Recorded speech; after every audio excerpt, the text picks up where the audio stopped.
राजा। तो जरा बरदौली में आ जाओ। क्या हुआ राजा? चल गोबर उठावे। भक हो हम ना जाए। काहे रे काहे ना जाइबी? काहे की हाथ गोड़ मोर खजुआई हो। हगले होई गाय गोबर ओके के उठाई हो।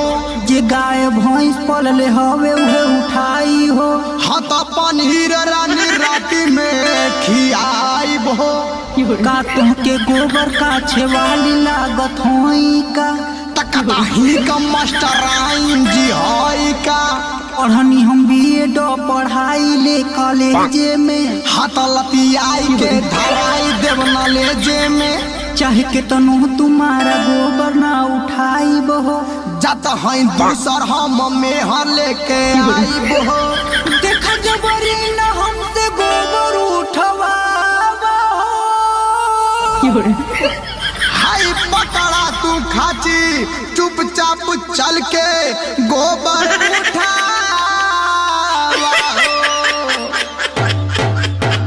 हमसे न गोबर पठाई राजा। हमसे न गोबर पठाई राजा। आगे पीछे खजुआई राजा। हमसे न गोबर पठाई राजा। आगे पीछे खजुआई राजा। गोबर तो तू ही उठाई पुरानी। अच्छा गोबर तो तू ही उठाई पुरानी।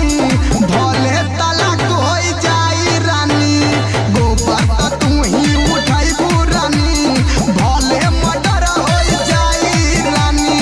हैया मोर राजा जी तनिया आवाना। तो के लागत हकी हम गांव के गवार हई। मान जाए राजा जी धन हम तोहार हई। उ तो सब जानत हा कि मेहरिता हमार हई। राजा हो काम ऐसन हो कि ना कइल जाई। तोरे खातिन दू चार नौकर रखवा दी का? राजा हो ब्यूटी पार्लर के घरे बोला दीना। लागत हकुल्ला हमके मजाक तो के सूझता। लागल ह जोर से राजा जी काहे न हग देता। लागत है आज हमार इज्जत रानी बची ना। लग जाई दाग राजा साड़ी में से छूटी ना। यही से झगड़ा रोज रोज करेली हमसे। आई तो अब ही कुछ न हराती मेरो आई बतोहके। हाथा पानी तोहारा रानी आज झर जाई। खाना न खाए राजा भोले से मर जाई। हाथ तो के काम कैले में कौन बीमारी कि तोहरा से नीक राजा हीरो खेसारी हो।